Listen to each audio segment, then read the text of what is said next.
여러분, 혹시 요즘 뉴스 보셨나요? 330만 원 근로장려금, 지금 날짜 정해졌다고 해요. 내가 받을 수 있을까? 어떻게 신청해야 하지? 많이들 궁금하시죠? 저도 여러분 마음 충분히 이해합니다. 40년, 50년 열심히 살아오셨는데, 이제 조금 편히 쉬고 싶은데도 이런 기회가 내 손을 그냥 지나가면 안 되잖아요.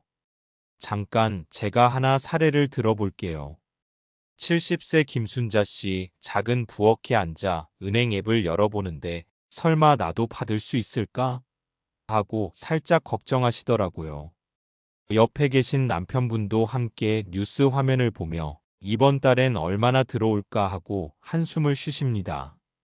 여러분도 순자 씨 마음이 이해가 되시죠? 근로장려금이라는 게 그냥 숫자 하나 같지만 사실은 생활에 큰 힘이 되는 돈이거든요. 그래서 저도 이 영상을 통해 여러분이 한눈에 이해하고 내 권리를 놓치지 않고 꼭 챙길 수 있도록 차근차근 알려드리려고 해요. 이번 영상에서 다룰 내용은 크게 네 가지예요. 첫째, 근로장려금이 정확히 뭐고 누가 받을 수 있는지. 둘째, 신청 방법과 지급일 완벽 정리. 셋째, 내가 받을 금액 계산하는 법과 예시.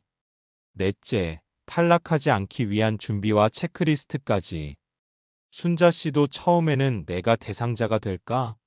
하고 고민하셨는데 차근차근 내 소득, 재산, 신청 서류를 확인하면서 결국 탈락 위험을 줄일 수 있었어요.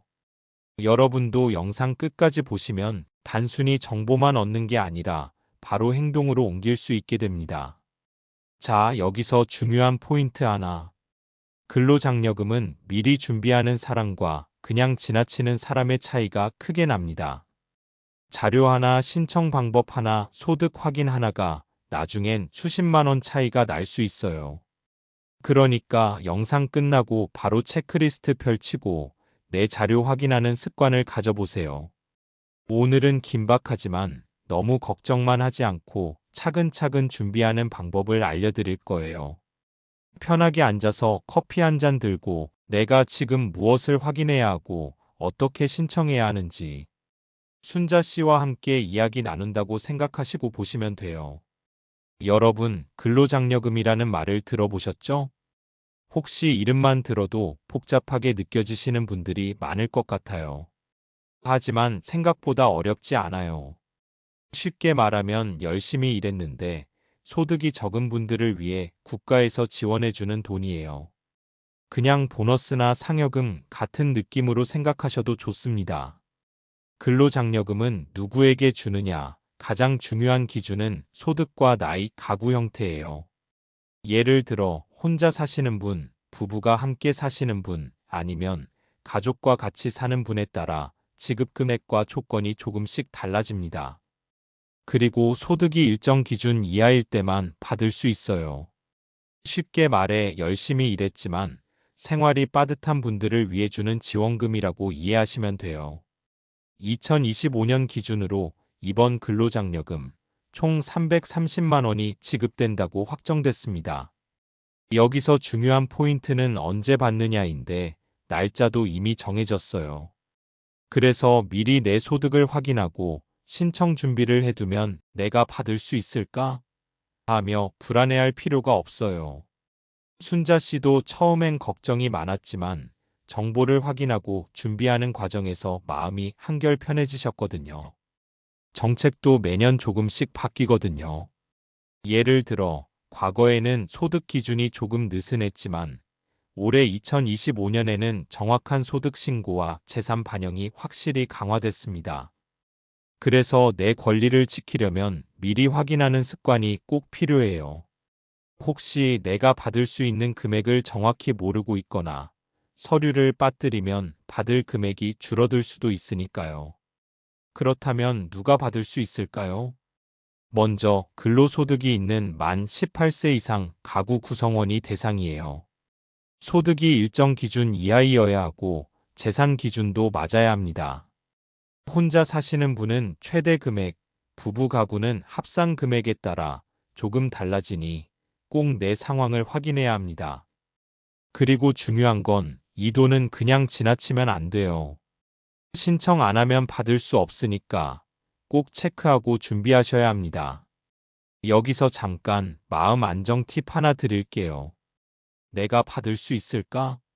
하고 걱정만 하면 스트레스만 쌓입니다.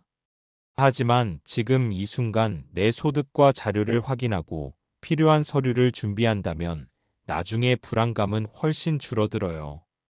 순자 씨처럼 작은 부엌에 앉아 걱정만 하던 분도 준비를 끝내고 나니 아, 내가 받을 수 있구나 하고 마음이 편해지셨죠. 결국 근로장려금은 내 권리를 확인하고 생활 안정에 도움을 주는 중요한 지원금이에요. 이번 영상 끝까지 보시면 실제로 내 받을 금액 계산 방법과 탈락을 막는 체크리스트까지 알려드릴 거예요. 그러니까 지금은 너무 걱정하지 마시고 차근차근 따라오시면 됩니다. 자, 이제 근로장려금을 받으려면 어떤 조건을 충족해야 하는지, 탈락 위험 요인은 무엇인지 알아볼게요. 처음 들어보면 복잡하게 느껴질 수 있지만 실제로 우리 일상과 밀접한 부분이니까 편하게 이해하시면 돼요. 먼저 소득 기준이에요. 근로장려금은 근로는 했지만 소득이 일정 수준 이하인 분을 위해 지급되는 지원금이잖아요. 혼자 사는 분과 부부가 함께 사는 분 기준이 달라요. 혼자 사는 경우는 월 소득이 기준 이하일 때 받을 수 있고, 부부가 함께 사는 경우 두 분 합산 소득이 기준을 넘으면 금액이 줄거나 탈락될 수 있습니다. 예를 들어 혼자 사는 김영희 씨는 월 소득 50만 원 이하라면 거의 전액 받을 수 있지만 60만 원을 조금 넘으면 일부 차감됩니다. 여기서 중요한 건 소득 계산에서 누락된 항목이 없어야 한다는 거예요. 혹시 나도 빠진 게 있을까? 하고 걱정이 시작되는 순간입니다. 다음은 재산 기준이에요. 집, 아파트, 땅, 자동차, 예금 등 내가 가진 재산이 일정 수준을 넘으면 지급 대상에서 제외될 수 있어요. 재산 기준은 소득보다 조금 복잡하지만 핵심은 생활에 여유가 있는 분은 지원금에서 제외될 수 있다는 점이에요. 실제 사례를 들어볼게요. 박순자 씨 부부 작은 아파트와 은행 잔고가 있었어요. 소득은 기준에 맞지만 재산 합산 때문에 일부 금액이 차감될 가능성이 있었죠. 처음에는 설마 우리까지? 하며 불안해하셨지만 자료를 점검하고 신고를 정확히 하니 탈락은 막을 수 있었습니다. 세 번째는 가구 형태 조건이에요. 혼자 사는 단독 가구, 부부 가구, 가족과 함께 사는 경우에 따라 금액 계산과 지급 방식이 달라집니다. 가족 구성원의 소득까지 반영되니 내 권리를 지키려면 가족 상황도 확인해야 해요. 최근에는 정책 변화 때문에 탈락자가 속출할 수 있다는 이야기가 나오고 있습니다. 혹시 나도? 하고 마음 졸이는 분 많으시죠? 맞아요. 불안한 마음 충분히 이해합니다. 하지만 너무 걱정만 하지 마세요. 순자 씨 사례처럼 미리 자료를 점검하고 필요한 서류를 준비하면 탈락 위험을 크게 줄일 수 있습니다. 실제 사례를 조금 더 볼게요. 김영애 씨 혼자 살고 소득은 기준 이하였지만 은행 잔고 일부를 신고하지 않아 금액 조정 통보를 받았습니다. 깜짝 놀라셨지만 서류를 바로 제출하고 확인하니 차감 금액은 최소화되었죠. 박영애 씨 부부는 재산 신고 일부 누락으로 근로장려금 일부만 받을 뻔했지만 안내받아 자료를 보완해 탈락을 막았습니다. 포인트는 탈락 위험은 단순히 규정 변화 때문이 아니라 내 소득 재산을 정확히 확인하지 않고 준비하지 않으면 작은 실수도 큰 영향을 줄 수 있다는 현실 때문이에요. 지금 바로 은행 통장, 부동산 등기부, 자동차 등록증, 배우자 소득까지 하나씩 확인하세요. 이 작은 준비가 나중에 큰 차이를 만들고 내 권리를 지킬 수 있습니다. 결국 근로장려금은 내 권리를 지키는 과정이에요. 받을 수 있을까? 하고 불안해만 하지 말고 지금 자료를 확인하고 서류를 챙기면 탈락 위험도 줄이고 받을 수 있습니다. 자, 이제 근로장려금을 실제로 어떻게 신청하는지, 그리고 지급일은 언제인지 차근차근 정리해 드릴게요. 처음에는 복잡하게 느껴질 수 있지만 순서대로 하면 누구나 할 수 있으니까 편하게 들어주세요. 먼저 신청 방법부터 볼게요. 근로장려금 신청은 크게 온라인과 오프라인 두 가지 방법이 있어요. 온라인은 홈택스 사이트를 통해 신청할 수 있고 스마트폰으로도 쉽게 접근 가능해요. 오프라인은 주민센터나 세무서를 직접 방문해서 신청하는 방법입니다. 온라인은 집에서 편하게 할 수 있다는 장점이 있고, 오프라인은 직접 상담받으면서 자료를 제출할 수 있다는 장점이 있어요. 그래서 본인 상황에 맞게 선택하시면 됩니다. 그 다음 중요한 건 누락 서류와 주의사항이에요. 많은 분들이 여기서 실수를 많이 하세요. 예를 들어 은행 잔고, 예금 내역, 부동산 등기부, 자동차 등록증, 배우자 소득 자료 등은 반드시 챙겨야 해요. 이거 꼭 필요할까? 하고 빼먹으면 지급 금액이 줄거나 탈락될 수 있으니 꼼꼼히 확인하세요. 그리고 온라인으로 신청할 때도 첨부 파일을 빠뜨리면 자동으로 반영되지 않으니 주의가 필요합니다. 실제 사례를 들어볼게요. 김순자 씨는 온라인으로 신청했는데 배우자 소득 자료를 누락했어요. 결과적으로 일부 금액이 차감될 뻔했지만 신청 마감 전에 확인하고 자료를 제출해서 정상 금액을 받을 수 있었습니다. 반대로 박영희 씨 부부는 처음에 서류를 제대로 준비하지 않아 오프라인 방문 후에도 몇 차례 보완을 해야 했죠. 이처럼 사전에 자료를 점검하고 누락되지 않도록 준비하는 것이 핵심입니다. 다음은 지급일이에요. 2025년 기준으로 근로장려금은 보통 정해진 날짜에 지급됩니다. 예를 들어 올해는 330만 원 근로장려금이 특정 날짜에 지급될 예정이에요. 온라인으로 신청했든 오프라인으로 신청했든 지급일은 동일하게 적용되므로 미리 달력에 표시해두면 좋아요. 언제 들어올까? 하고 계속 마음 졸일 필요가 없어요.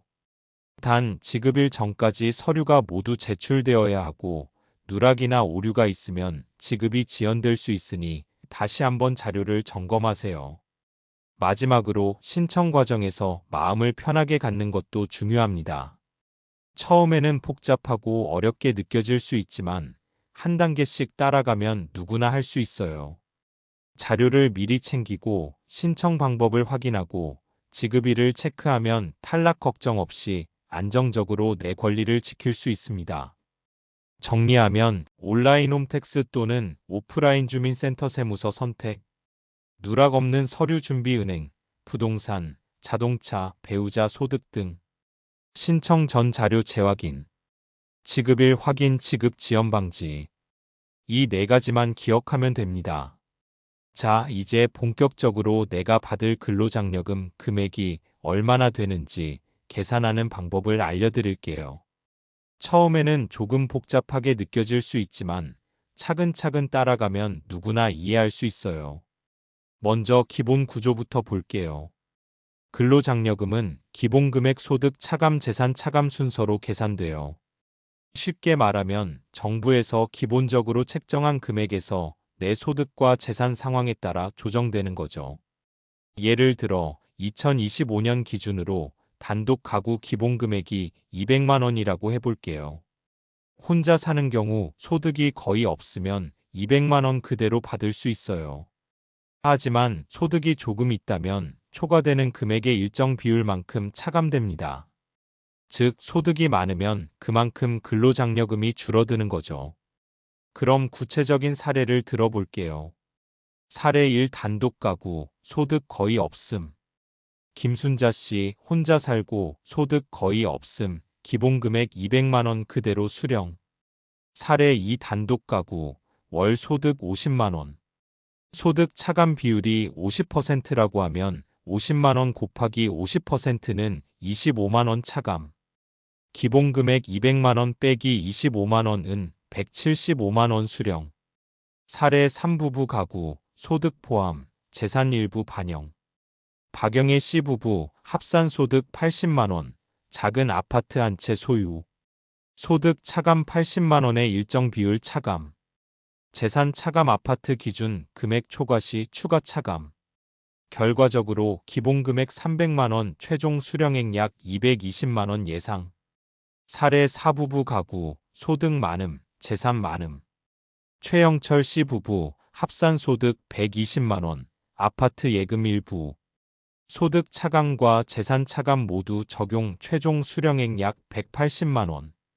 이처럼 단독 가구와 부부 가구에 따라 계산 방식이 달라지고 소득과 재산에 따라 최종 금액이 달라지는 걸 한눈에 볼 수 있어요. 여기서 중요한 포인트. 소득 차감 근로소득, 사업소득 등 모든 소득 포함. 재산 차감 부동산, 예금, 자동차 등 보유 재산 반영.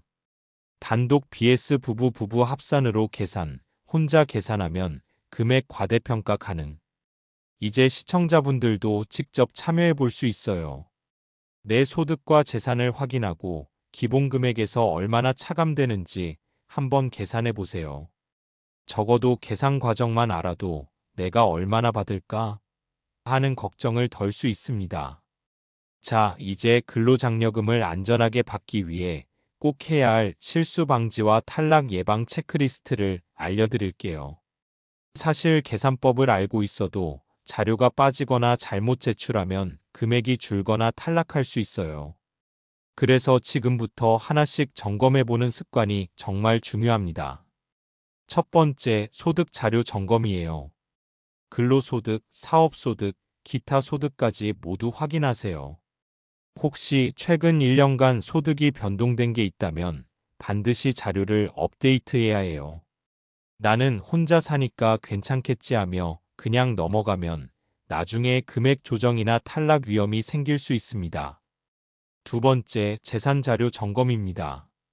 은행 잔고, 예금, 적금, 주식까지 모두 확인하세요. 부동산도 중요한 포인트예요.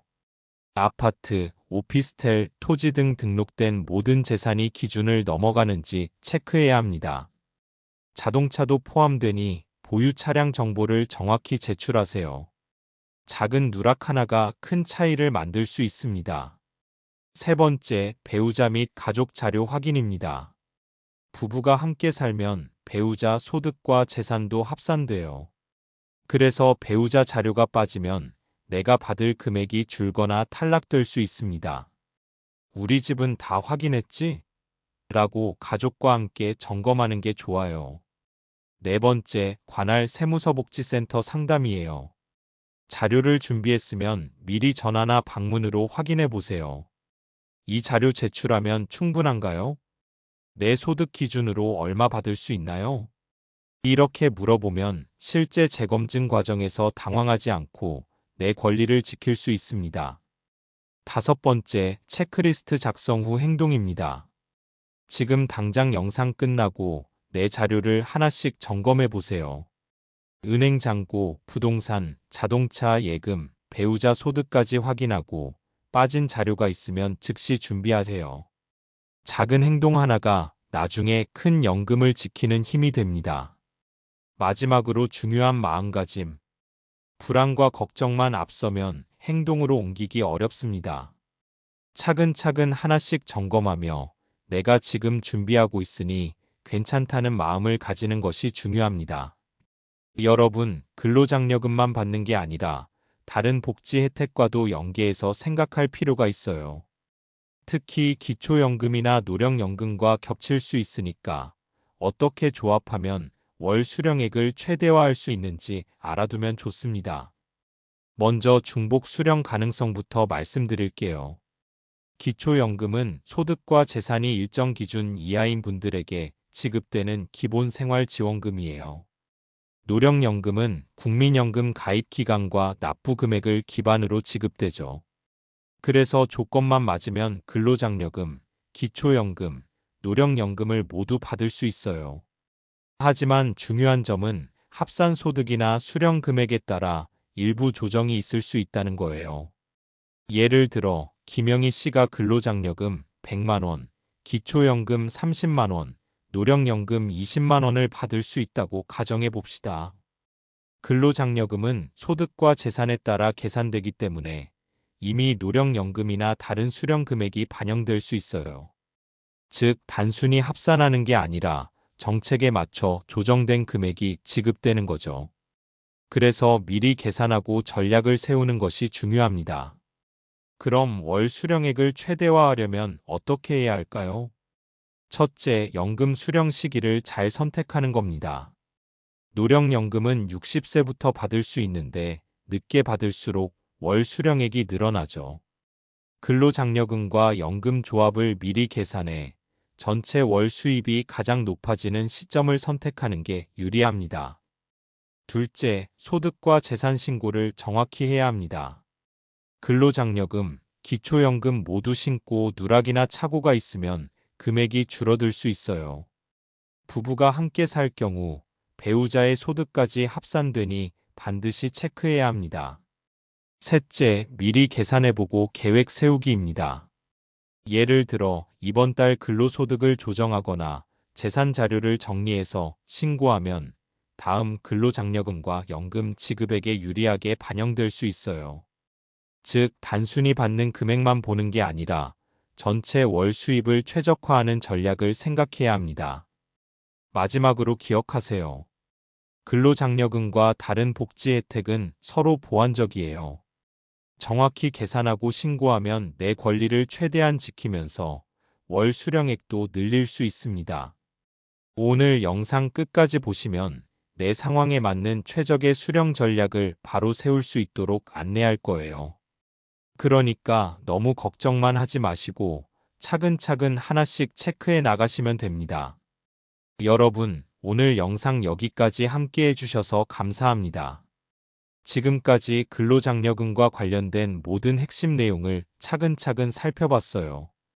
먼저 지급 조건을 확인했죠. 나이, 소득, 재산 기준, 그리고 가구 형태에 따라 누가 받을 수 있는지, 누가 탈락 위험이 있는지 알 수 있었어요. 그리고 신청 방법도 정리했어요.